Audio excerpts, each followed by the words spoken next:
गुरु विष्णु देव महेश्वर गुरु ब्रह्मा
सदगुरु ने Guru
હરિ નારાયણ બોલો નારાયણ બોલો હરિ નારાયણ બોલો ઓમ શ્રી નિષ્કલંકી નારાયણ બોલો ઓમ શ્રી નિષ્કલંકી નારાયણ બોલો નારાયણ બોલો હરિ નારાયણ બોલો નારાયણ બોલો હરિ નારાયણ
રવિદાસજી મહારાજ એ બંને તપસ્વી મહાપુરુષો અને ત્યાં ખૂબ સાધના કરી, ખૂબ તપસ્યા કરી અને આ ભૂમિને પવિત્ર બનાવી. એક નાનો છોડમાંથી આજે વટવૃક્ષ બની અને સમગ્ર આપણા સત્પંથ પરિવારમાં એની સુવાસ સારા ભારતમાં પસરી ગઈ. તો એવા અલગધામ વિશે આપણે સૌ માહિતગાર છીએ અને અહીંયા ઘણી બધી વિવિધ પ્રવૃત્તિઓ થઈ રહી છે અને આપણે સૌ બધા ભાવિક ભક્તજનો તેનો લાભ લઈ રહ્યા છીએ. તો આજનો આ એવો મહાપ્રસંગ, ગુરુ શિષ્યનું મિલન અને ગુરુનો પ્રસંગ કે આપણા હૃદયમાં બધાને ગુરુ પ્રત્યેનો ભાવ છે એટલે અહીંયા આપણે બધા આટલી મોટી સંખ્યામાં ઉપસ્થિત થયા છીએ.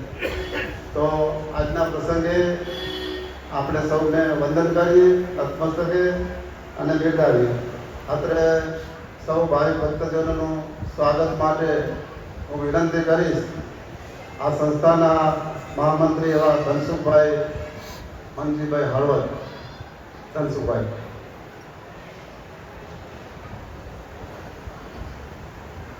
બોલો સદગુરુ દેવ કી જય. નિષ્કલંકી નારાયણ ભગવાન કી જય.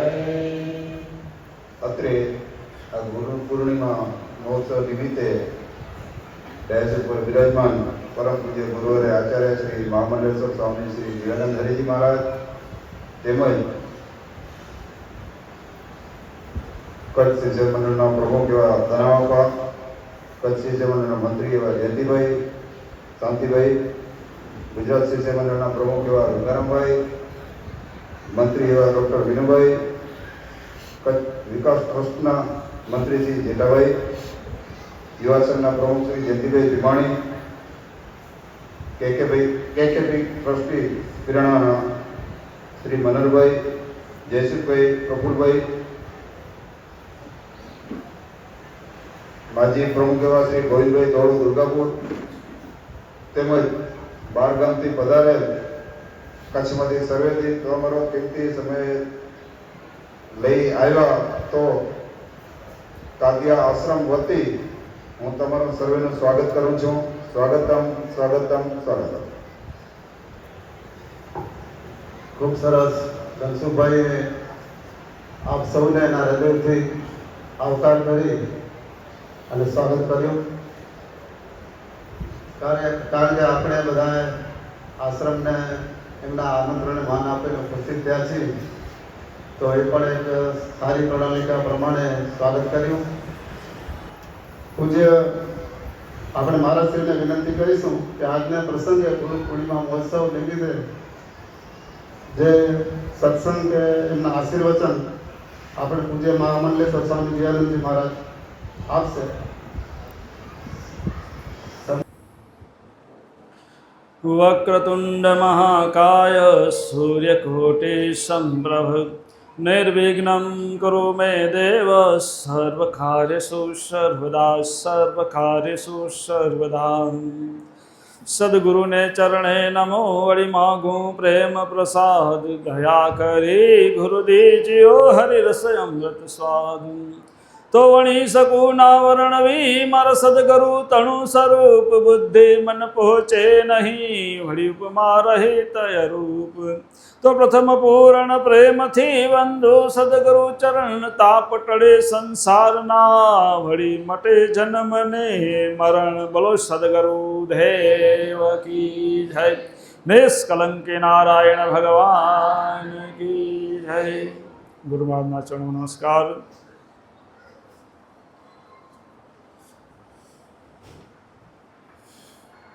તેમજ આજનો મંગલ પાવન કાર્યક્રમ જે ગુરુ પૂર્ણિમા નિમિત્તે જે સૌ અહીં હરિભક્તો ઉપસ્થિત છે તેમાં સમાજના આગેવાનો દાના બાપા, જેઠા બાપા, સોમજી બાપા, પ્રેરણાપીઠના ટ્રસ્ટીઓ, પછી ગામના સમાજના આગેવાનો, માતાઓ, બહેનો, જુવાનો, વડીલો અને ભૂલકાઓ એમ સર્વે હરિભક્તોના હૃદયમાં બિરાજમાન પરમ કૃપાળુ પરમ ચૈતન્ય પરમાત્માને મારા કોટી કોટી પ્રણામ.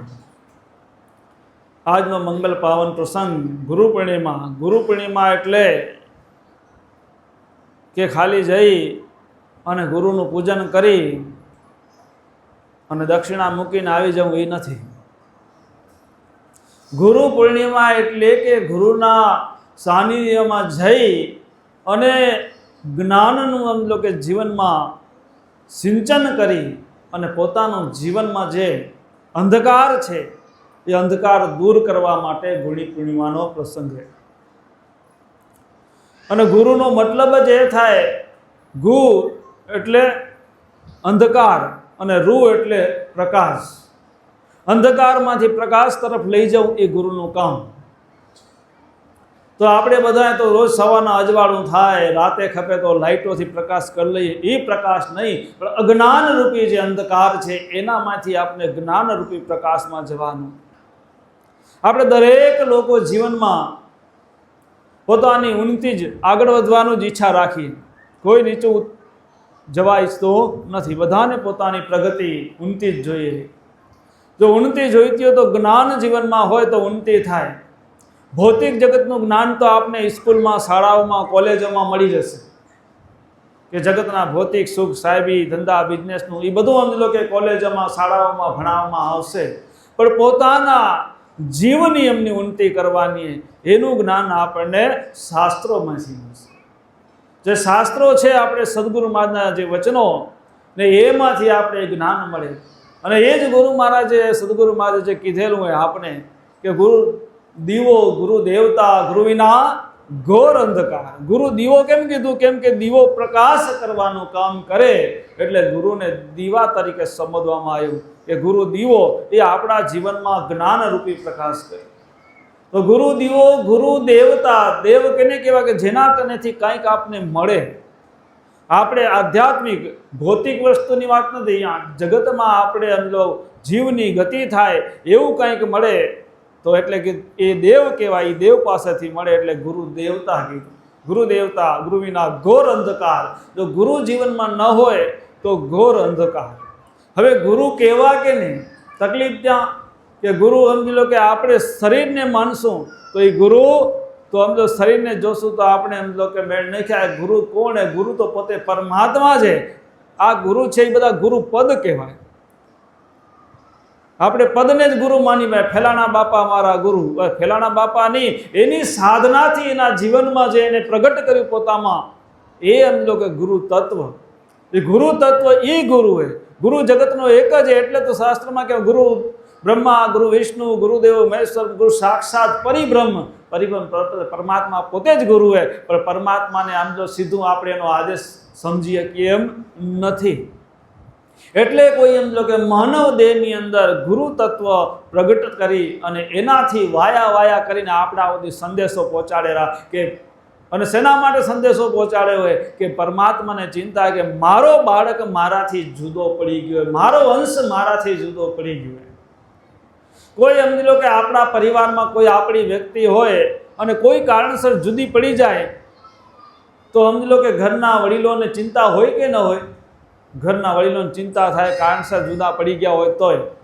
તો આપણે એમ લો કે અહીંયા જગતના વ્યવહારમાં પણ ચિંતા થાય. પરમાત્માથી આપણે બધા જુદા પડાયેલા અહીં. આપણે સૌ પરમાત્માના જ અંશ ને પરમાત્માના જ બાળકો અહીં. તો આપણે બધા એ દ્રષ્ટિથી જોઈએ તો જગતમાં કોઈ ભેદ કોઈનામાં નથી. બધા જ પરમાત્માના અંશ, બધા જ પરમાત્માના બાળક કહીએ તો પછી રાગ દ્વેષ જ્યાં સુધી હશે ત્યાં સુધી આપણી અંદર જ્ઞાન ઉપજશે નહીં. અને એ બધું કાઢવું પડશે. અને એના માટે પહેલું તો સુધારવું પડશે શું? આપણો આહાર, વિચાર અને વર્તન. આ ત્રણ વસ્તુ સુધરશે ત્યારે જ સમજી લો કે આપણી અંદર જ્ઞાન ઉતરશે ને જ્ઞાન પચશે. અને ત્યારે જ ગુરુના કે સદગુરુના આશીર્વાદ આપણને કામ કરશે. ત્યાં સુધી કામ નહીં કરે એના આશીર્વાદ પણ. કારણ કે એમ જો કે દૂધ લેવા જેવું હોય અને વાસણ જો બગડેલું હોય તો એમાં દૂધ લઈ આવો તો એ દૂધ ફાટી જ જવાનું હોય. એ દૂધ કદી બરાબર રહે ખરું? એ દૂધ બરાબર રહે નહીં. એટલે પેલું વાસણ ચોખ્ખું કરવું પડે ને વાસણ ચોખ્ખું કરવા માટે પેલો આહાર, પછી વિચાર અને પછી વર્તન. અને આહાર શુદ્ધ નહીં થાય ત્યાં સુધી તમારી અંદર સમજો કે ગમે એટલા સત્સંગો સાંભળો, ગમે એટલું કરો, પણ તમે એ જીવનમાં તમારા અંદર એ ઝીલી શકશો નહીં. એ સમજો કે સત્સંગ તમારામાં આવીને પણ ફાટી જશે, તમને કોઈ ફાયદો કરશે નહીં. તો પેલો આહાર શુદ્ધ કરો, પછી આહાર શુદ્ધ હશે તો સત્સંગ તમારી અંદર ઉતરશે, શાસ્ત્રના વચન તમારામાં ઉતરશે. અને એ જ્યારે તમારી અંદર ઉતરશે ત્યારે તમારા વિચારો શુદ્ધ થશે. અને જ્યારે વિચારો શુદ્ધ થશે ને ત્યારે જ આપણું વર્તન શુદ્ધ થશે. નહીંતર વર્તન બહારેથી જ બધાનું સારું જ હોય, બહારેથી તો બધા રૂડું જ બોલે, કેમ કે સારું આ મારું કેમ ખરાબ દેખાય, કોઈ પોતાનું ખરાબ દેખાવા માંગતો નથી. પણ અંદરથી વર્તન જ્યાં સુધી શુદ્ધ નહીં થાય, બહારનું આચરણ ને અંદરનું જે છે ને મન અંતર, એ બે એક થાય ત્યારે જ સમજી લો કે આપણી અંદર પરમાત્માના સદગુરુ મહારાજના ગુરુના આશીર્વાદ ઠરે. એના સિવાય એના આશીર્વાદ આપણી અંદર ઠરે નહીં. તો પેલું આપણે શુદ્ધ કર્યા વગર નહીં થાય. તો ગુરુ દેવો ગુરુ દેવતા, ગુરુ વિના ઘોર અંધકાર, ગુરુ વિના યુક્તિ નહીં, યુક્તિ વિના મુક્તિ નહીં. યુક્તિથી એમ ભક્તિ થશે તો મુક્તિ નથી. બધાને મુક્તિ જોઈએ છે નાથી આ 1,84,ના ચક્કરના બંધનમાંથી સૌને મુક્તિ જોઈએ રે ને. તો આ 1,84,ના બંધનમાંથી છૂટવા માટે કોઈ આપણા કને બીજો કોઈ ઉપાય નથી. યુક્તિથી સીધું થઈ શકે, નહીં તો થાય નહીં. આપણે એમ લો કે નહીં તો જોગીઓ જે જંગલમાં બેઠા હોય, 1000 વર્ષના તપ કરેલા, એટલું તપ આપણે સંસારની અંદર રહીને કરી શકશો નહીં, નહીં થશે પણ નહીં. પણ આપણે આ જીવનમાં રહી અને આપણે જુગતીથી આપણું જીવન પણ એવું જ પવિત્ર, શુદ્ધ અને મંગલમય બનાવી શકીએ. એના માટે જે સદગુરુમાં જો જ્ઞાન આપ્યું હોય, એ જ્ઞાન જો જીવનમાં પચે તો જ આપણા જીવનમાં મંગલતા આવે અને તો જ આપણી આગળ ઉન્નતિ થાય, નહીંતર થાય નહીં. અને એ ઉન્નતિ અને એ સદગુરુ મહારાજની પ્રેરણા વગર થતી નથી. અને હમણાં દાના બાપાએ વાત કરી કે છેક પ્રેરણા પેટ જે એમાંથી સીધા અહીંયા પ્રકાશ આવે, આશીર્વાદ અહીંયાથી પછી અમે આમ વાયા, શું કહે ઓલું સેટેલાઇટ કામ કરે ને એમ. તો એ સેટેલાઇટ કામ કરે તો સેટેલાઇટ શું, અહીંયા માવજીદાસ મહારાજ સદગુરુ મહારાજના મૂકેલા છે. અહીંયા માવજીદાસ મહારાજ જો પોતે પ્રેરણાપીઠમાં કારભારી મહારાજ રહી ચૂકેલા. કોઈને ખબર હશે કે કોઈને નહીં હોય ખબર હે. તો એ કારભારી મહારાજ હતા પીરાણે, અને ત્યાં એને ગાદીપતિનો હોદ્દો પણ શોભાવવાની તક હતી, પણ ના પાડી. અને એને પછી કે ના તમને જ થવું પડશે, ભલે હું મારા નાના ભાઈને હોપુરો શિવજીદાસ મહારાજને હોપી દીધો એ વખતે ગાદીપતિનો હોદ્દો. અને પોતે કે કારભારી, કેમ કે મારું શરીર અષ્ટવક્ર જેવું હતું, એનું શરીર પોતાનું. અત્યારે સમાજવાળા સ્વીકારે નહીં એવું શરીર હતો, આ સાધુ ના હાલે, સ્વીકારો.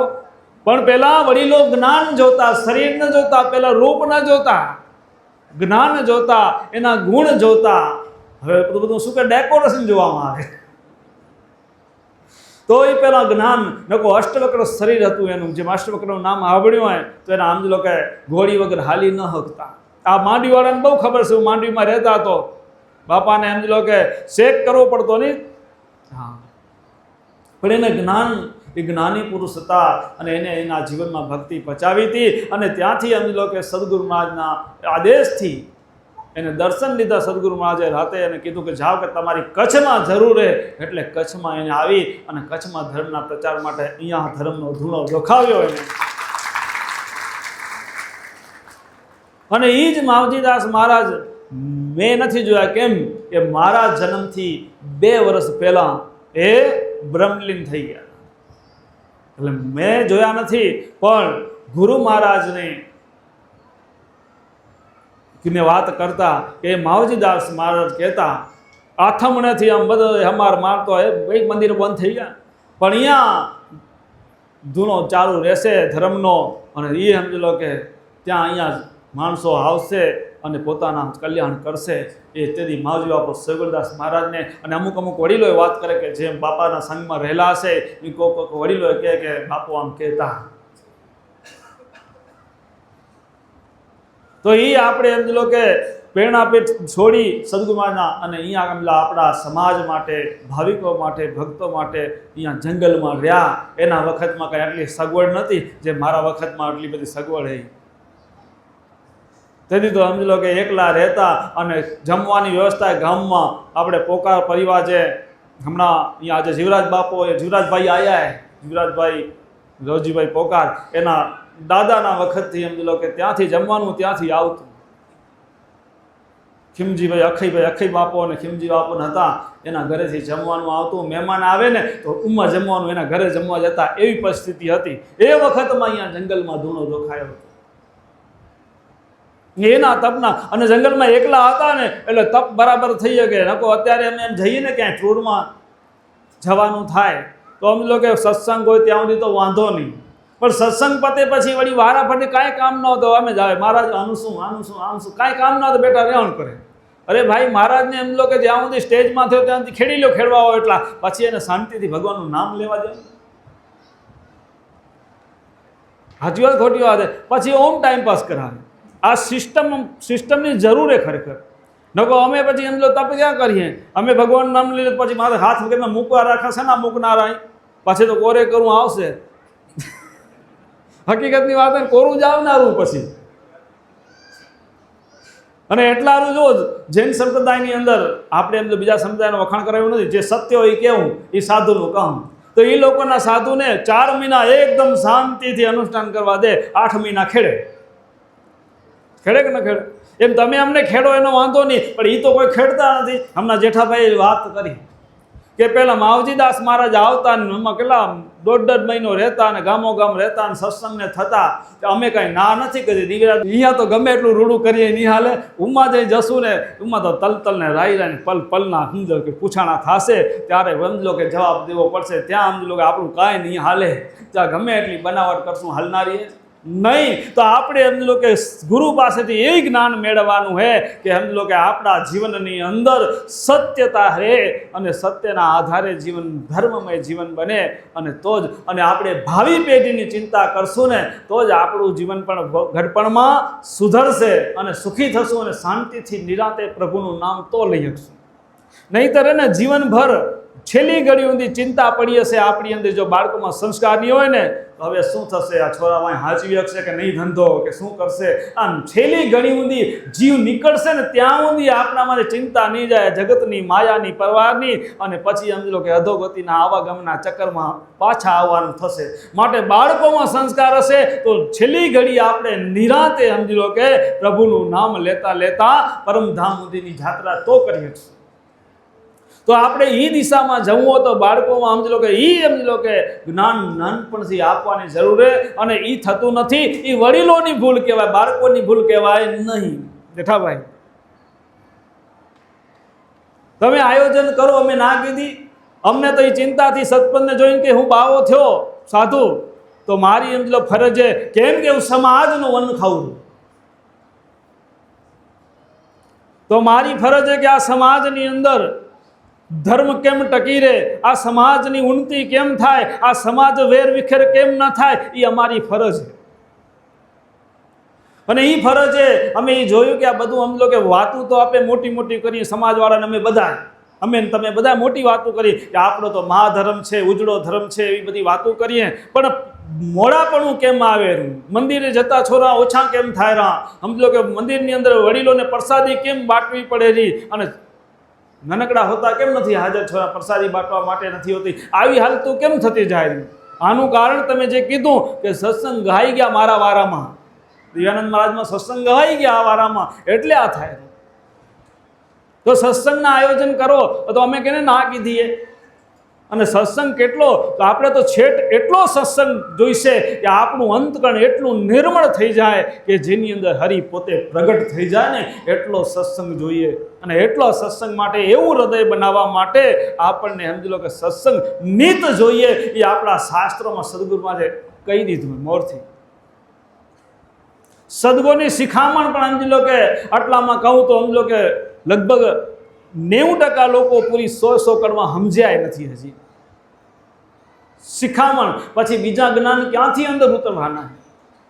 સદગુરુની શિખામણમાં કીધું હે, કૂડ કપટ સર્વે નાખો કાઢી, અમીરસ પી નિશાની લો દાડી.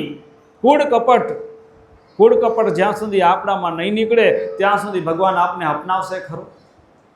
ભલે આપણે બધા સમજી લો કે સતપનને વરેલા એટલે કદાચ દેખાતા કૂડ કપટ નહીં કરીએ, પણ જે સમજી લો કે ભગવાનના વખત નિયમ નહીં હાંચવીએ તો કૂડ કપટે, જેને માનીએ એનું જ ના માનીએ તો કૂડ કપટ થયો. ટાઈમ ટેબલ ના હાંચીએ તો કૂડ કપટ થયું કે ના થયું? ટ્રસ્ટીઓ હોય અને સમજી લો પૂજામાં ના આવે ને એમાં સમજી લો ખાલી વાતુના ગપાટા કરતા હોય તો એ કૂડ કપટ થયું. થાય કે ન થાય? જેને માનીને પૂજા બતાવે, પૂજા ચાલુ હોય, પણ આપણે ગાતુના ગપાટ થાય પૂજામાં પહોંચ્યા નહીં તો એ કપટ થયું ભગવાનથી. તો એ બધું મન છે ને એ સુધરશે ત્યારે આ બધું નીકળશે ને. એ કપટ રહિત જ્યારે મન થશે. આ તો મેં ખાલી આધ્યાત્મિક માર્ગનું કપટ બતાવ્યું, પણ વ્યવહારિક માર્ગનું કપટ શું કરતા હોય તમને પોતાને ખબર જ હોય. એ બધું ન કહેવાય. ડેણ ને ડેણ કહો તો પાછી ઉપાધિ. તો આપણે દરેક રીતના કપટ છે ને એ સત્સંગથી જશે. એટલા માટે કીધું કે કૂડ કપટ સર્વે કાઢી અને અમી રસ પી નિશાન લો દાઢી. જો કપટ બધું કાઢવું હશે તો અમીનો રસ પીવો પડશે. અમી એટલે સત્સંગ, જ્ઞાન, જ્ઞાનનો રસ પીશો. તે પછી કેટલો કીધું? દાઢી. દાઢી એટલે રોજ જ્ઞાન રસ તમે પીવો ત્યારે તમારા મનથી અંતરમાંથી કપટ ત્યારે નીકળશે અને ત્યારે તમારામાં નિર્મળતા આવશે, ત્યારે તમારું શુદ્ધ પાત્ર થશે અને ત્યારે તમારી અંદર ગુરુના કે સદગુરુ મહારાજના આશીર્વાદ ત્યારે ઠરશે. ત્યાં સુધી તમારી અંદર ઠરશે નહીં. નહીંતર બગડેલા વાસણમાં દૂધ નાખ્યા જેવું થશે. આમ દૂધ ફાટી જશે. તો આપણે આપણું વાસણ શુદ્ધ કરવું હોય તો નિત જ્ઞાનનું કીધું હોય તો આપણે હવે નિત જ્ઞાન તો સોજ ગમે એટલું કરશો, કાર્યક્રમ રાખશો તો રોજ અમે એમાં આવી શકશું નહીં. પણ આપણે એવા સમજી લો કે પાછળની પેઢી તૈયાર થાય કે ગામમાં સાધુ તો 12 મહિનામાં 1, 2, 3 કે 4 વાર આવે, 5 વાર આવે, પણ અમે નાહીએ ને તો એ પાછળની પેઢીના એવા જુવાનો કોઈ હોય કે જે ગામમાં જ્ઞાન પીરસી શકે, સદગુરુ મહારાજના જે શબ્દો હોય એ લોકોને સમજાવી શકે. આવા જુવાનિયા તૈયાર થવા જોઈએ. પહેલાંના વડીલો છે ને આગળમાં પૂજાઓ થતી, પહેલાં એને સત્સંગ થતો અને સત્સંગ થયા પછી પૂજાઓ થતી એ અમુક વડીલોને ખબર હશે. થતું ને બાપા એવું? તો એ બધું સમજી લો કે ઝપાટો થઈ ગયો. સમજી લો કે સેવા થઈ જાય એટલે પૂજા થઈ જાય, પૂજા થઈ જાય એટલે સીધા ઘર ભેગા થઈ જવા. ટાઈમ નથી માણસોને. શું કામ એવડું બધું ઘરે હોય કે જાણે ઝપાટે ઘરે પહોંચી જાય? શું કામ હોય? કોણ વાટ જોતું હોય ઘરે? બાપા ક્યારે મોબાઈલ વાટ જોતો હોય ઘરે. એના હારું કરીને સત્સંગ આવી ગયા અને મોબાઈલ આપને છે ને કાંઈ ભલીવાડ કરશે નહીં. અત્યારે જો અધોગતિનું સાધન હોય ને તો મોબાઈલ જ છે. પણ મોબાઈલને જો વેગથી જો વાપરશો તો વાંધો આવશે નહીં. જો વેગહીન વાપરશો અને જઈ સાંભળે તો મોબાઈલનું જો વ્યસન થઈ ગયું તો આપણી અધોગતિ નિશ્ચિત. આપણે કોઈ નહીં બચાવીએ કે ધર્મ પણ બચાવી શકશે નહીં. કેમ કે જો આની સમજી લો કે આદત પડી ગઈ, ટેવ થઈ ગઈ તો આપણે ધર્મી કહેવાશું. કેમ કે સમાજમાં ભણીએ એટલે સત્પંથી કહેવાય. પણ જ્યાં સુધી આપણા અંતરમાં ઉતરેલો, જ્યારે આપણું અંતર જ્યાં સુધી પ્રભુમાં ધર્મમાં નહીં રંગાય ત્યાં સુધી આપણી કોઈ સમજી લો કે સદગતિ કલ્યાણની આશા રાખવી નહીં. અને આ ફોનનો ઉપયોગ વિવેકથી કરજો તો નડશે નહીં. જગતની તમામ વસ્તુ આપણા માટે જ છે ને આપણા સમજી લો કે ઉપયોગ માટે બનેલી છે. અને જે કંઈ બન્યું હોય પ્રભુની પ્રેરણાથી બન્યું હોય, મોબાઈલ હોય કે કોમ્પ્યુટર હોય કે બીજી કોઈ બી ટેકનોલોજી હોય, એ બધી આપણા માટે પણ કેટલો ઉપયોગ કરવો, વિવેકથી કરવો, કામ પૂરતો કરવો. અને એનો જો સમજી લો કે વધારાનો જો ટાઈમપાસ કર્યું એનામાં તો આપણો જે સમય છે ને એ બરબાદ થાય રહ્યો. એટલાનું તો આગળના મહાપુરુષો કહી ગયા, એક પલ જાય તારી લાખની માળા રે જપી લે સીતારામની. જે કંઈ પળ જશે ને એ પાછી આવવાની નથી. લાખો રૂપિયા ખર્ચ્યા છતાંય જે સમય હાલ્યો ગઈ પાછો આવશે ખરો? નહીં આવે. તો ગામમાં આયોજન કરો અને સમજી લો કે સત્સંગ કેમ થાય. અને અમે આ જે ચિંતાના કારણે આ કોરોનાના વખતથી જ સમજી લો કે આ બાળકોને માટે સમજી લો કે દર વર્ષે આખું વેકેશન છોરા માટે કાઢવા અમે તૈયાર છીએ. શેનારું કે આ જો છોરાની અંદર સમજી લો કે જ્ઞાન ઉતરેલું હશે તો ભવિષ્યમાં એ મંદિરની અંદર કે ગામની અંદર 2 શબ્દો કહી શકશે.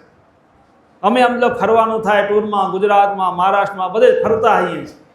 ત્યાં અમને જાણવા જડે, તમારા કનેથી જાણવા જડે. અમે કહીએ કે ભાઈઓ આ સત્સંગ આપણા વડીલો પહેલાં કરતા, પછી પૂજાઓ થતી, આ ઝપાટા થઈ ગયા એના કારણે આ મંદિર ભરાતા નથી. જઈએ ને વડીલો રાવ ખાય, મહારાજ મંદિરમાં પૂજાઓમાં અમારા અમુક ગામમાં સારું હોય, પણ ઘણા ગામમાં એવું થાય કે વડીલો આવે, છોરાઓ તો સમજો મોટી પૂજા હોય તો આવે ને આવા બધા પ્રશ્નો ઊભા થતા હોય. તો મેં કીધું સત્સંગ ગાઈ ગયો એનું કારણ પેલા વડીલો સત્સંગ કરતા, ધર્મની સમજણ નથી, ધર્મમાં આપણે શા માટે પૂજામાં જવું જોઈએ એ બધી સમજણ હતી. એ સમજણ ઘસાઈ ગઈ અને પૂજામાં જવું એટલે કે આ વડીલો જાયરા માટે જવાનું હોય, વડીલો કરેલા માટે કરવાનું હોય, પણ નહીં, આપણે આપણા હારું કરવાનું હોય. એ સમજણ ઘસાઈ ગઈ અને એ સમજણ ઘસાઈ ગઈ. સમજણ પાછી અંદર ઉતારવા માટે તો અમે પૂછ્યું, ઘણા જગ્યા પૂછીએ કે જોવાને આવો વાંય તમે ચાલુ કરો. પહેલાં વાડીલો ભલે પૂજામાં કરતા, તમે રોજ ન કરી શકો તો મહિનામાં 2 વાર કરો, 1 વાર કરો, શરૂઆત તો કરો. અને એક વખત એક જુવાની ઊભા થઈને મને કીધું, મહારાજ જે સત્સંગ કરવાવાળા બધાય હાલ્યા ગયા. હાલ્યા ગયા ક્યાં? ભગવાનના ઘરે. જે 2 શબ્દો સત્સંગના કે સદગુરુ મહારાજના શબ્દો જે છે એને ફોડ કરીને એમ લોકો ભાવિકો આગળ મૂકે એવા જે બાપાઓ હતા એ ભગવાનને દેવ થઈ ગયા.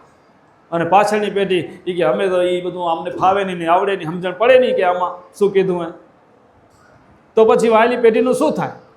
આ એ ચિંતાથી એમ આખું વેકેશન કાઢવાનું નક્કી કર્યું હોય, પણ અમે ગમે એટલું વેકેશન કાઢીએ પણ તમારો સહયોગ ના હોય તો એ શક્ય છે ખરું? તો તમે ગામો ગામથી સમજી લો કે તમારા બાળકોને મહિનો મૂકી દો આખું વેકેશન, અને તઈ એમાં જ્ઞાન ઉતરે. ઘણા અઠવાડિયું લઈ આવો, ઘણા 2 દી રાહીને પછી ભાગી જાઓ, એમાં ન થાય, એટલામાં પૂરું ન થાય. એનામાં પૂરેપૂરું જ્ઞાન ઉતારવું પડે અને પૂરી સમજણ હોય આપણા ધર્મની. તઈ 2 શબ્દો ભવિષ્યમાં સમાજની આગળ મૂકી શકશે. નહીતર આજુબાજુની વાતો કરી, માઇક તો બધા ઘણા પકડશે, વાયલી પેજ પકડશે, નવું લઈ આવશે એમ કે આજુબાજુ પકડીને વાતું કરી નાખશે.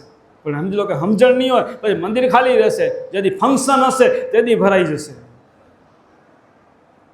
ફંક્શન હશે તેથી ભરાઈ જશે, તેથી ખાલી નહીં રહે. પણ રોજ ખાલી હશે, જ્યારે પૂજા પાઠ હશે તેથી ખાલી હશે. કેમ કે અંદર દોણામાં ઉતરશે ને તો આ બધું સુધરશે. તો એના માટે બાળકોને, અને અમે જોઈ રહ્યા કે અમુક ગામ બીજે ખબર નહીં, આપણા કચ્છમાં 2-4 ગામ મને ખબર છે કે જે ગામમાં અત્યારે મુખી નથી, બાપાઓ દેવ થઈ ગયા અને મુખીની તકલીફ થઈ. હવે એ કારણ શું? તો પાછળ બીજા તૈયાર થવા જોઈએ ને. હા, થઈ જાય, નામ ન દે. એક ગામમાં અમે જઈએ એટલે સમજી લો કે ગામમાં મુખી થયો, સમજી લો કે ખાલી રહેવા જ ન જોઈએ. મુખી તો હું તો કહું, મારું એક સિદ્ધાંત છે કે ઘર દીઠ મુખીને ગામ દીઠ સાધુ બનાવો, પછી જુઓ સત્પથનો શું સિતારો છે. પછી સિતારો તમે જુઓ ક્યાં પહોંચેલો. પણ હું એમ ગામો ગામ જાઉં મુખીનો ઓછા દેખાય એટલે આગ્રહ કરું. તો એક ગામમાં મેં આગ્રહ કર્યો, પોતરા છોરા તૈયાર થાય પણ દાદા અહીંયા મૂકવા તૈયાર ન હોય, શું કરવાનું? મારે દાદા અહીંયા વેકેશનમાં આવજો છોરા, હું આપણે શીખશું. તો કે ભલે, પણ અહીંયા કને પહોંચતા નથી છોરા. છોરા ભાવ બતાવેલા કે અમે સમજી લો શીખી અને મંદિર હાચવશું, પણ સમજી લો કે વડીલો એને લઈ આવતા નથી. તો એની હાલત શું થાય? પછી સમજી લો કે ગામ તો મુખી વગરનું રહે, મુખી વગરનું છે જ ગામ. તો આ હાલત ઊભી થવાની ભવિષ્યમાં. માટે નાનપણથી લોહીમાં ઉતારવાનું કરો અને નાનપણથી એના વાસણ ચોખ્ખા રાખો.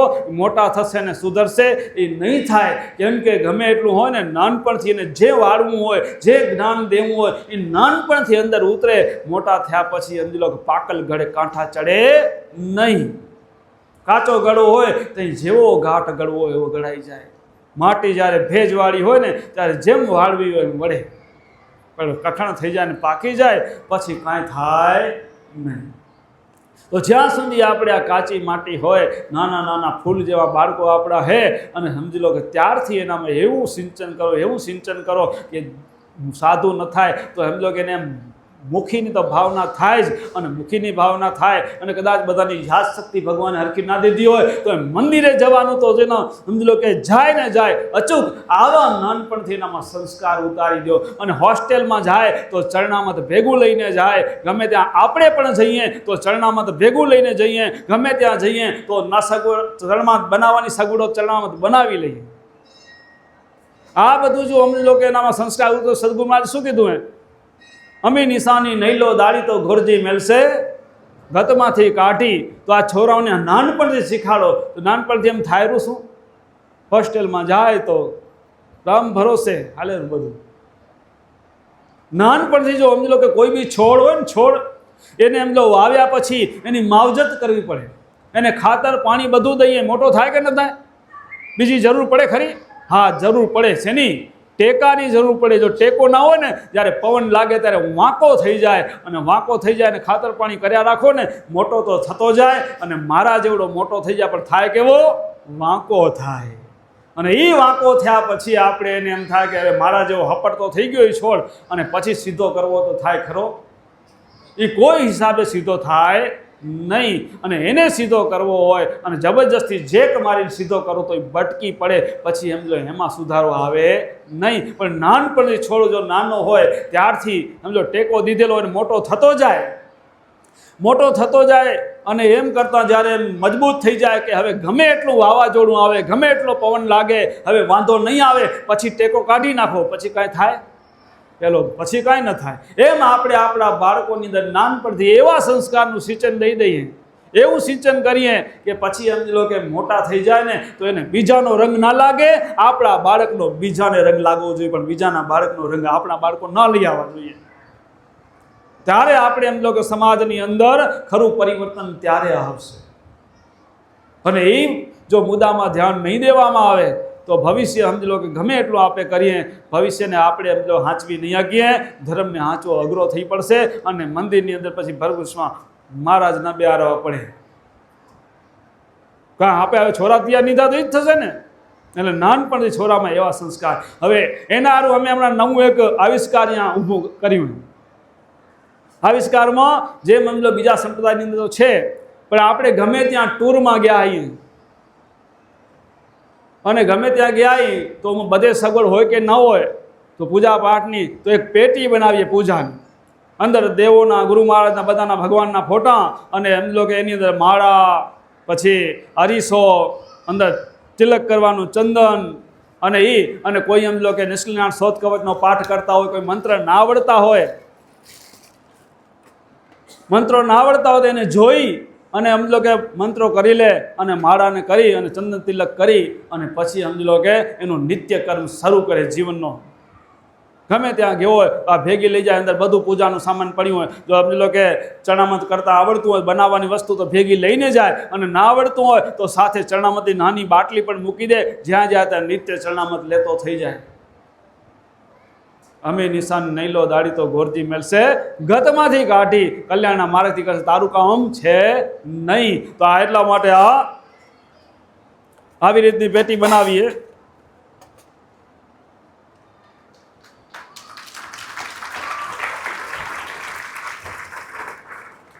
અને એનામાં માળા, અરીસો અને રૂમાલને છે ને, બાકી એમ કે ચોપડી મંત્રો ના આવડતા હોય તો માં મૂકી દેવાની, અને જ્યાં આવડતા હોય તો વાંધો નહીં. અને ચણામતની બાટલી મૂકવી, કે પછી ચણામત આવડતું બનાવતા તો જાતે બનાવી લેવાનું, તો એ સામગ્રી મૂકી દેવાની, અને જ્યાં જઈ ત્યાં ભેગી હાલી જાય. ને આપણા બાળકો ગમે આયરું તિલક, હમણાંના જમાનાનું મોડર્ન તિલક, આડું ફેડું ન થઈ જાય ને એટલા આરીસો, આરીસામાં જોઈ સીધું. અને આપણે તો સમજી લો કે તિલક સતપંથીનું કેવું હોય, બાપાઓ કેવું હોય, આમ લાંબુ જોત જેવું હોય. આપણે એમ તો શું કે જ્યોતિર્મંદિરે કહેતા ને પેલા, જ્યોતિર્મંદિર ભગવાન નિષ્કલંકી નારાયણનું જ્યોતિર્મંદિર, તો આપણે જોત જેવું તિલક હોય બધાનું હોય, કેનું યુગ જેવું હોય કે ના આડું હોય. આપણે એમ લો કે જોત જેવા તિલક કેટલા કરી ના, સાચું કે જોતા, કેનું આમ જોત લાંબુ હોય, કેનું ઇમેજ હોય, કેનું ખબર નહીં કેવો ગાંટો એ નક્કી ના હોય.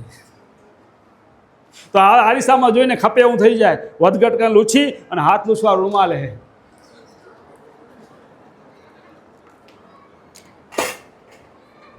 તો આપણે એમ લો કે બાળકોના જીવનમાં નાનપણથી ઉતારીને આપણે પણ ઉતારી ધર્મને. લોકો વડીલો ઘણા એમ લો કે ક્યાં જવાનું થાય તો સમજી લો કે સગવડ ના હોય ને તો ચરણામત પીવાનું વડીલોનું રહી જતું હોય. સાચી વાત હે ને?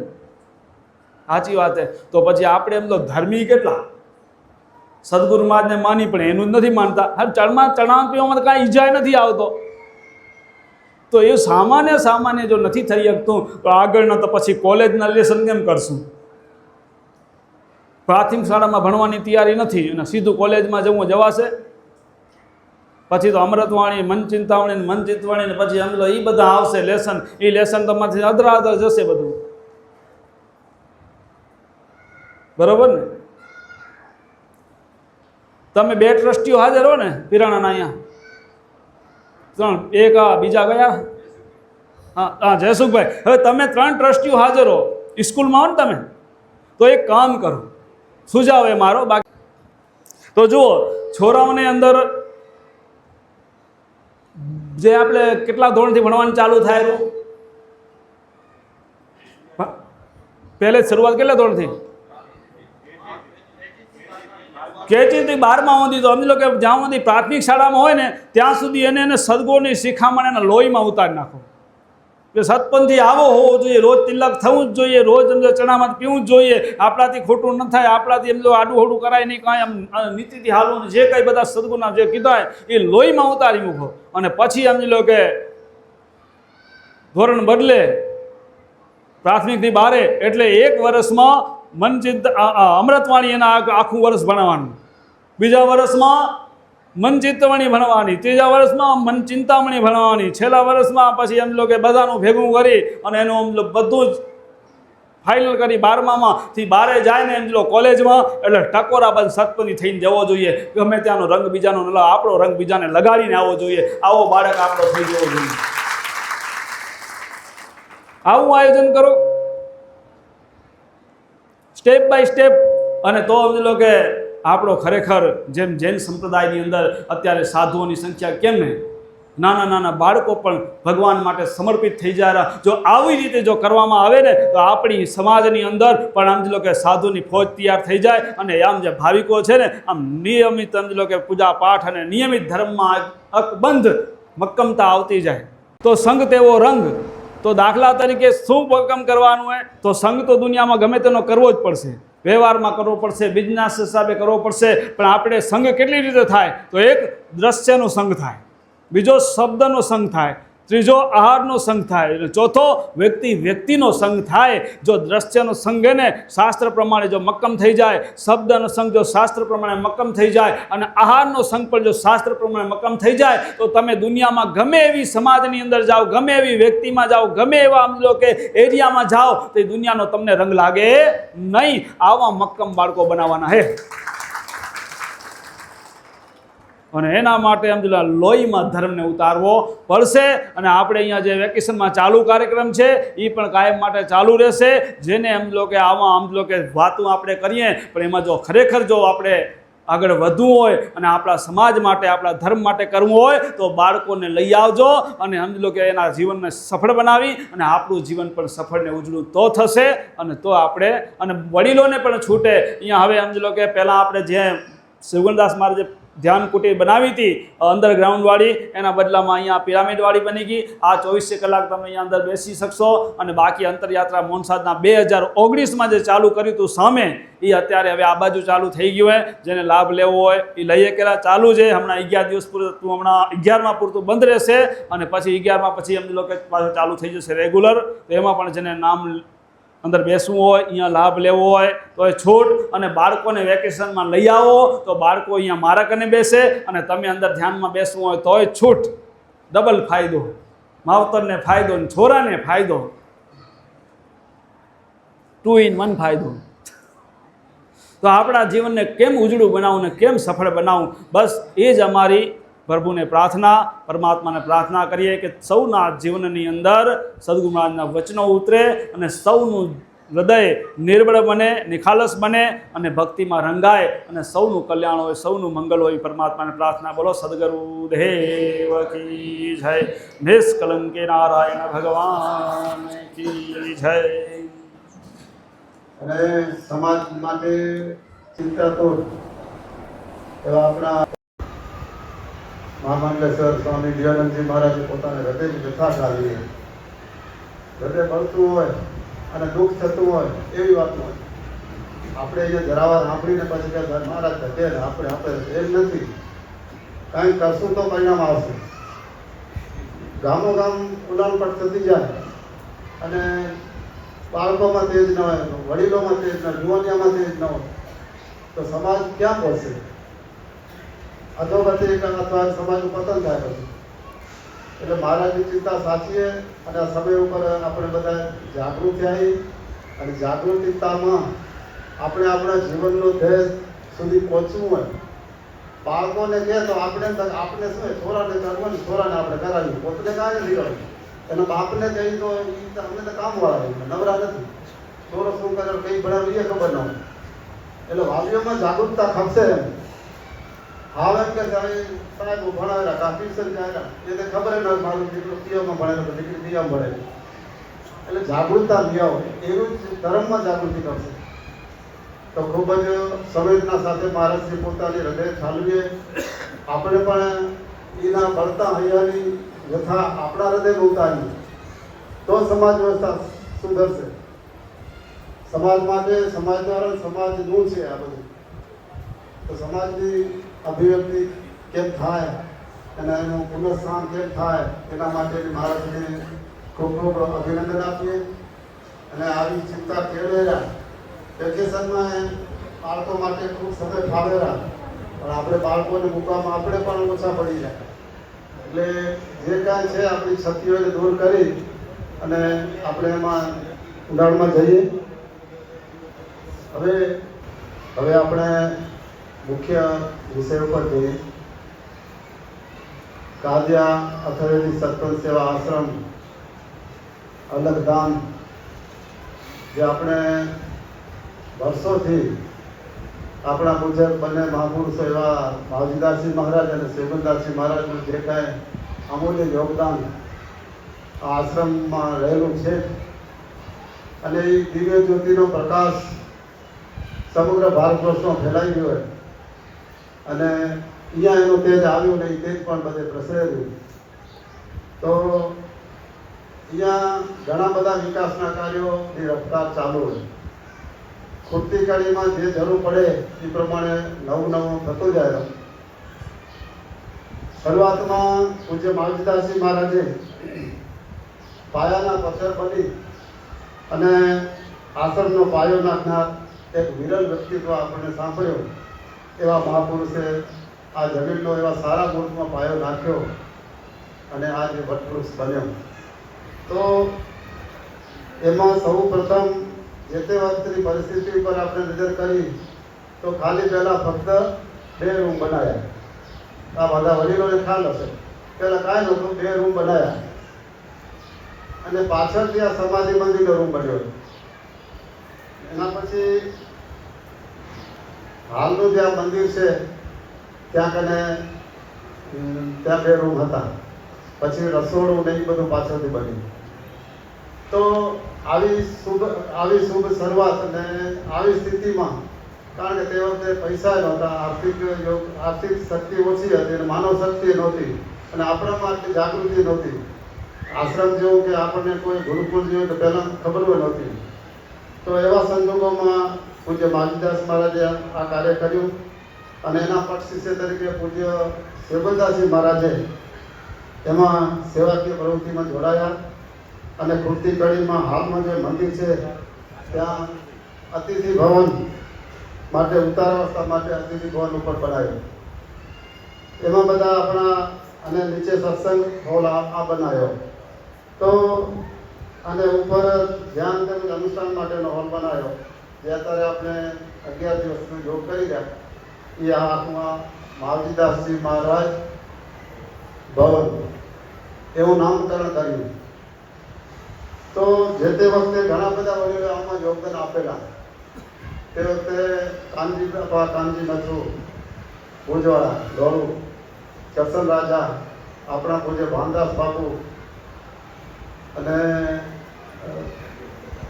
55 કરશન હતા, હરિબાપુ અને કાનજી બાપુ ચૌહાણ આંસરવાળા, કિશોરભાઈ પૂજ્ય પણ એમાં એને પણ કાયદાકીય પ્રોસિજરમાં પણ મદદરૂપ બન્યા. અજર સ્વામીના બધા વડીલોએ યોગદાન આપ્યા અને એમાંથી વધતા આ બધું જરૂરિયાત પ્રમાણે થતું ગયું. હમણાં 2019માં આપણે આ ઓપનિંગ કરીને સામે પરમ પૂજ્ય સેવનદાસજી મહારાજ ભુવનનું નામકરણ કરી અને બધા કેટલા બધા સંતો મહંતો અહીંયા આવ્યા અને ત્યાંથી ઓપનિંગ થયું. અને તે પાછળ હમણાં જે આ મૌન મેડિટેશન પિરામિડ, મૌન સાધનાના રૂમો પહેલાં 19માં થયા. કોરોના કાળમાં થોડોક સમય થયો, એમાં થોડાક દિવસ બંધ રહ્યો. પણ મહારાજશ્રીને અને બધા ટ્રસ્ટી મંડળનો વિચાર આવ્યો કે આજે આ થોડી શાંત જગ્યામાં લઈ જઈ, તો આ બાજુ શાંત જગ્યામાં 10 રૂમ બનાવ્યા, મોટા રૂમ બનાવ્યા અને એક એક જણને રહેવા માટેની પૂરી સવલત રાખી. તો એ પણ આપણે બધા જોયું એમ. એમાં પાછો ચૂલો રાખ્યો, ચૂલામાં કંટાળો તો ચૂલે હિંચકો પડ્યા, એટલે એ પણ વ્યવસ્થા સારી છે. હવે હજી પૂરતી કડીમાં ટ્રસ્ટીઓ બધા એક્ટિવ હોય ને, કાંઈક ધોત્યા રાખે. અને આ દાતાઓની દિલેરી પણ એવી છે, ના તમે કરો, અમે ભેગા જઈએ. તો અહીંયા જે સમાધિ મંદિર છે અત્યારે મહારાજશ્રી બંને મહારાજને પ્રતિમાઓ છે, અને ટેમ્પરરી જે તે વખતે એમ થયું કે મંદિર નથી તો નિષ્ઠલિંગનાથ ભગવાનનું મંદિર ત્યાં આપણે આ મહારાજશ્રી અને શિવદાસ મહારાજની વખતમાં ચાલુ થયું. તો એ પણ એક સારી વ્યવસ્થા હતી કે આપણે ભગવાનનું મંદિર ખબર. પણ હવે એવું લાગેલું કે આ બધું અને આખી બિલ્ડિંગ જર્જરિત થઈ ગઈ. તો હવે નવેસરથી બધું આજે પાડી અને આખું નવનિર્માણ કરી એ વિસ્તાર આખો છે બીજા સુધી, આ પગથિયા સુધી. તો એવું આ ટ્રસ્ટીને વિચાર્યું એના માટે એક સમાધિ મંદિર, જે હાલે બંને મહાપુરુષોની મૂર્તિ સ્વરૂપ છે, એને નૂતન સમાધિ મંદિર બનાવો. અને આપણા ઈષ્ટદેવ નિષ્ઠલિંગનાથ જ્યોતિ મંદિર બનાવો. ઢોલિયા મંદિર પર પૂજ્ય બ્રહ્મલીન મહાવીરદાસ મહારાજની ઢોલિયો છે, એ સમૃદ્ધિ માટેનું ઢોલિયા મંદિર બનાવો. અને બાકીના જે આખો આગળનો પેસેજનો વિસ્તાર છે એમાં એક વિશ્રાંતિ રૂમ બનાવો. આવતા યાત્રાળુ માટે પહેલો ત્યાં થેલો મૂકે, ત્યાં થોડી વાર બેસે, આરામ કરે. પછી એક ઓફિસ રૂમ અને એક સાહિત્ય સ્ટોલ, એવા 3 રૂમ બનાવવા. આ રીતે ગઈકાલે મહારાજશ્રીના ટ્રસ્ટીઓ બધા બેઠા હતા, બધી વાત થઈ. તો એના માટેનું આયોજન કરવાની વિચારણા છે. અને આપણે થોડુંક હવે હજી આટલું ખૂટે તો એ કે પૂરું થઈ જાય તો એક આખું આશ્રમનો આખો અલગ આવી જાય. અને એના પ્લાન નકશા પણ અહીંયા છે. જે આર્ટિકેટ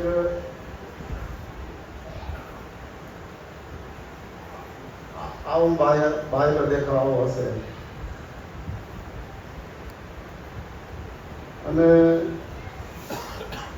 આ બધા જે કઈ વ્યવસ્થા છે, ક્યાં સાહિત્ય સ્ટોલ આવે, ક્યાં વિશ્રાંતિનો રૂમ આવે, ક્યાં ઓફિસ આવે, એ બધું છે આમાં.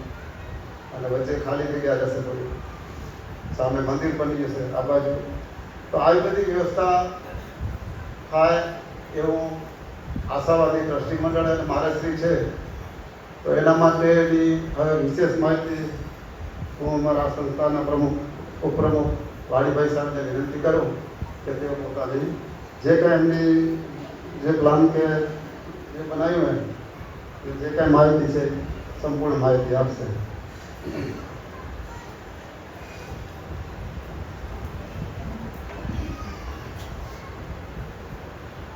બોલો સદગુરુ દેવ કી જય. ગુરુઓએ આચાર્ય શ્રી મહામુકેશ્વર સ્વામી શ્રી દિવ્યાનંદજી મહારાજ, સમાજના વિકાસ મંડળના પ્રમુખ શ્રી દાનાબાબા, મહામંત્રી શ્રી જેઠાબા, કેકેપી મંડળના મહોદય મનોહરભાઈ, જયસુભાઈ, પ્રફુલભાઈ,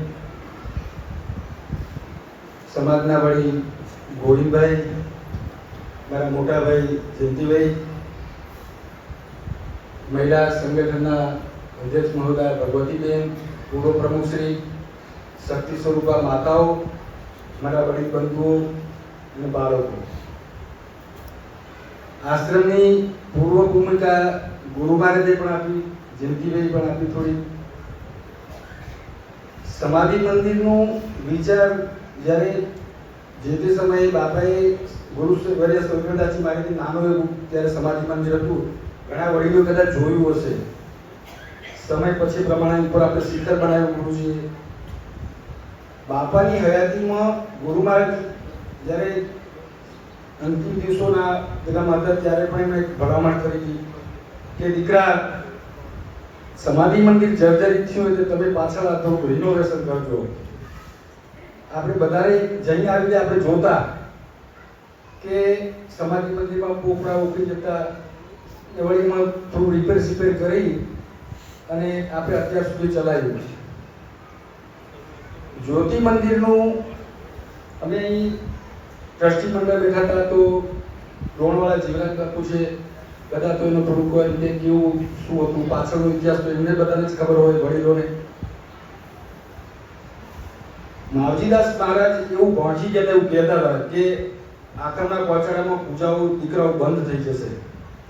એવું બાપુ એ સમયમાં એમની અગમચેતી એમની આત્મશક્તિથી આવું એ સમયમાં વર્ષો પહેલા એમને કહ્યું હતું. ત્યારે આપણું એમ કે હિન્દુ કેન્દ્ર તરીકે એમ કે તમે દીકરાઓ અહીંયા એક મંદિર જેવું બનાવજો. સમય જતા નામ એવું આપણે ભલે આપણી સગવડતા પ્રમાણે જ્યોતિ મંદિર બનાવ્યું. 2 વર્ષથી અમે ચિંતન કરતા હતા કે મંદિર કેવું બનાવવું, એનું સ્વરૂપ કેવું આપવું. અમારા ટ્રસ્ટી જીવરામભાઈ કહે કે ના અદભુત જ બનાવવું. મેં કહ્યું ના ના કઈ એમાં કચાશ રાખવાની જ નથી.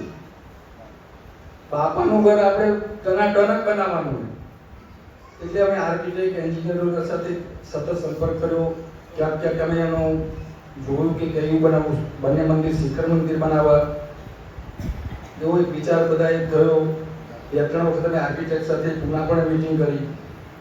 ક્યાંક ક્યાંક દેવસ્થાનોમાં જતા તો એમાં શું આપણે સુવિધાઓ કરવી એ પણ અમે એનું થોડું ચિંતન કરી અને ફાઇનલ થોડુંક આવું સ્વરૂપ હમણાં જયંતિભાઈ કીધું એવું નક્કી કર્યું. સમાજનું ગુરુદ્વારાનું આપણું કે ગમે ત્યાં ક્યાંય અટકતું નથી. સમાજ એક ભામાશાહ.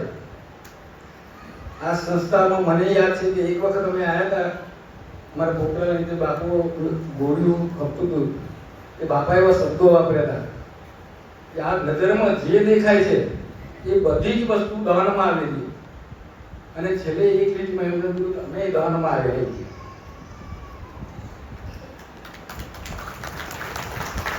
ગુરુ મહારાજના આ દેખાયું એ આપણું સમાજનું છે. ગુરુ મહારાજ પોતે એવું કહેતા કે અમે દાનમાં આવેલા. આનાથી વિશેષ શું હોઈ શકે? એટલે આ એક પ્રોજેક્ટ મૂક્યો હોય. અમે ટ્રસ્ટી મંડળ અને વડીલો એવું થોડુંક જયંતિભાઈ રાત્રે બેસતા હતા તો શું કઈ રીતે કેટલું પેલું કરવું. એટલે દાનમાં અમે એવું વિચાર્યું છે કે સમાધિ મંદિરનો મુખ્ય દાતા તરીકે 51 લાખ રૂપિયા રાખ્યા. નિજ મંદિર જ્યોતિ મંદિરમાં મેં 61 લાખ રૂપિયા રાખ્યા અને ઢોલિયા મંદિરના 41 લાખ રૂપિયા રાખ્યા અને 3 રૂમના 11 લાખ રૂપિયા રાખ્યા છે. સહયોગી 25,000 ઉપર જે કોઈ આપે દાન એનું બધાનું તકતીમાં નામ લખવું. મુખ્ય દાતામાં એક વ્યક્તિ કહેશે કે ના એમ કે અમારા પરિવાર તરફથી અથવા તો અમારા મિત્ર કે કોઈ રીતે અમે સંયુક્ત લખાવશું તો એ પણ સ્વીકૃતિ અમે રાખી છે કે એક પરિવાર આખા રીતે 4 ભાઈઓ કે 5 ભાઈઓ હોય અથવા તો ધંધાની અંદર કોઈ પાર્ટનર્સ એનો ગ્રુપ હોય કે ભાઈ અમે આ રીતે અમારો પાર્ટનર્સ તો એ પણ સ્વીકૃતિ અમે રાખી છે. આપણે બધા જ મોટા વડીલો કેવી અવસ્થામાં જીવતા હતા એટલે આપણે અત્યારની પેઢીને નહીં ખબર હોય એવું જીવન હતું. પારદર્શિતા ને કેવી એમને આપણે આજે સમૃદ્ધિ જોઈ રહ્યા એમના પ્રતાપે એમને ખૂબ મહેનત કરી ત્યારે આપણે આ સ્ટેજ પર પહોંચ્યા. આપણા બધાના ખૂબ સારા અત્યારે વર્તમાન સમય પ્રમાણે ખૂબ સરસ મકાનો બધાને પોતાના છે અને ઘરે ઘરે લગભગ બધા એસેમાં રહેતા થઈ ગયા આપણે બધા. આ એ બાપાનું એક મંદિર જ છે. બાપા આપણા બાપા એવું કહેતા કે તમે અમારા ને અમે તમારા. એટલે આ આપણું જ ઘર હે. એટલે અમે ટ્રસ્ટી મંડળ સંસ્થા વતી અમે તેલ નાખી રહ્યા કે જે કોઈ ઈચ્છા હોય આ ફૂલની પાંખડી દાન દેવું એક બીજ વાવવા જેવી વસ્તુ એ ગુરુ મહારાજ કાયમ આશીર્વાદમાં કહેતા. સદગુરુ મહારાજ આજે બીજ વાવી ફલીફૂલ થવાનું છે એ નિશ્ચિત છે.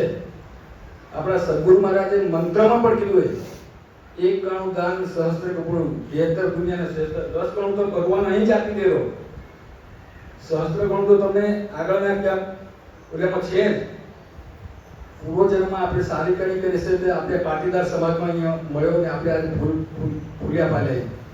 વળી કંઈક વાવીશું તો આગળ પણ આપણે સુલેરું રહેશે. એવી હું સમાજ આગળ એક યાચિત મૂકું છું.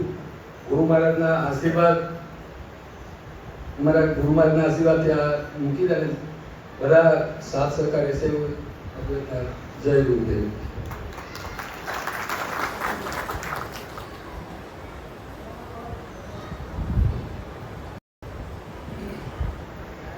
અત્રે ડોલિયા મંદિરના જે 41 લાખ રૂપિયા છે એ હીરુબેન મણજીભાઈ નાકરાણી હળવદ તરફથી નામ નોંધાવે.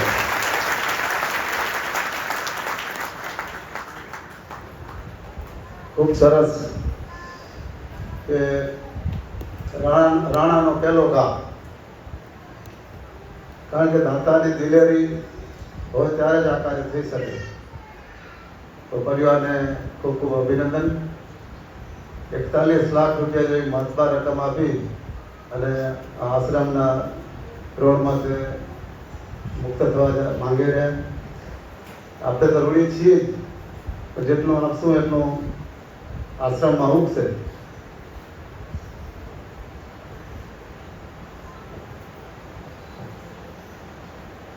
બીજા 5,11,000 રૂપિયા ડૉક્ટર વાડીભાઈ જીવરાજભાઈ દોડુ બાયડ અને 5 લાખ રૂપિયા સોગસ કરશનભાઈ માવજીભાઈ સેંગાણી મેરવ, હાલે બોરીવલી, મુંબઈ.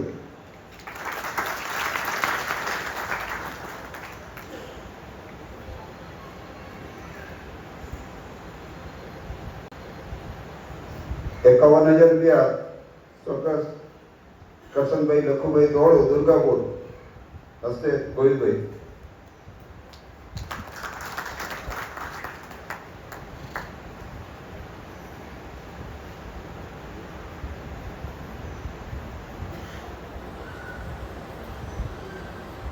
₹1,11,111 રવજીભાઈ જીવરાજભાઈ કાંધલા,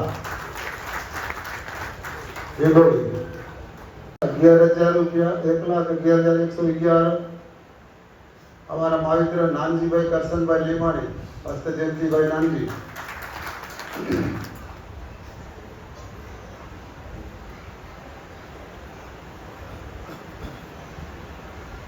₹51,000 સ્વર્ગસ્થ રવજીભાઈ દેવજીભાઈ કલ્યાણપર.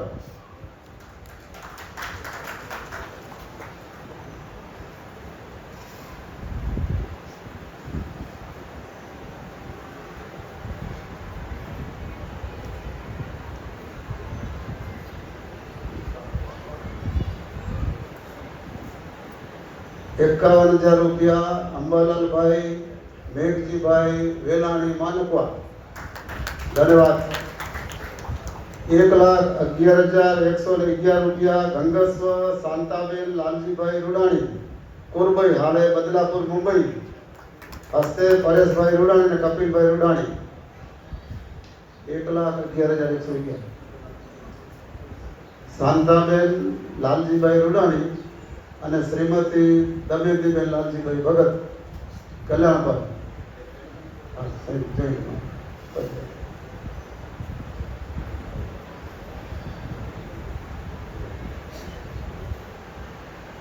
ખૂબ સરસ.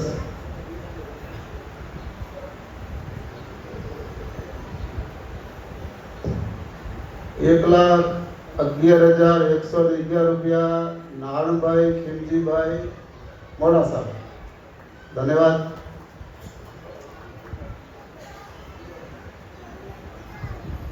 ₹2,51,000 દાનાભાઈ ભાણજીભાઈ ગોરાણી, ભુજ, સાબરસર અને કલ્યાણપર અને આપણા શિષ્ય મંડળના પ્રમુખ શ્રી.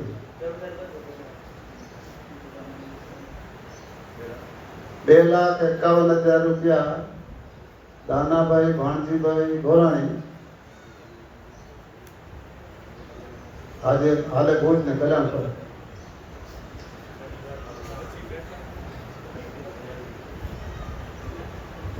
₹51,000 ડાઈબેન કલ્યાણજીભાઈ જેઠા, હાલે દર્શડી માંડવી. દર્શડી માંડવી. મસ્ત કલ્યાણજીભાઈ. સારું.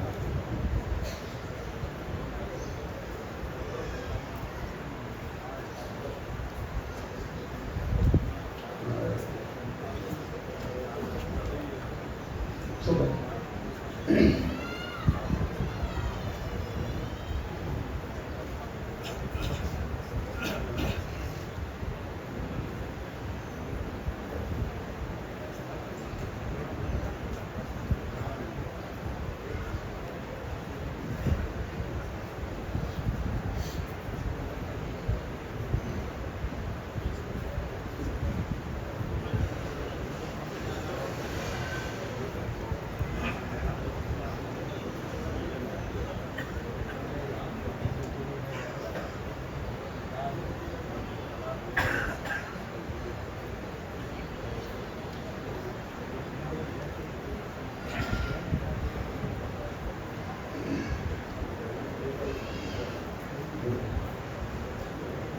આપણને એક રૂમના દાતા 11 લાખના રૂમના દાતા મળે છે. સ્વ ઝવેરબેન મોલજીભાઈ ભીમાણી અને સ્વ ઝવેરબેન હરજીભાઈ વાસાણી. હસ્તે જયંતિભાઈ યુવા સંઘના પ્રમુખ શ્રી અને હસ્તે દિનેશભાઈ. ધન્યવાદ, ખૂબ ખૂબ અભિનંદન. શાબાશ. ₹11,111 સ્વ કેશુભાઈ પુરા કંપા પુના. હા, એક એટલો ઓછો હોય. 1,11,111. ધન્યવાદ. કેશુભાઈ લખ્યું.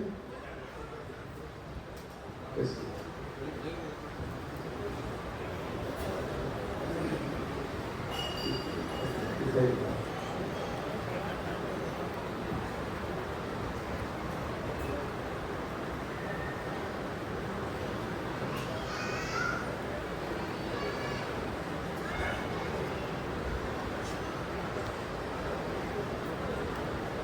₹51,000 કોમલબેન વિપુલ જગવાણી, શેરાપુર કંપા, હાલે બદલાપુર મુંબઈ.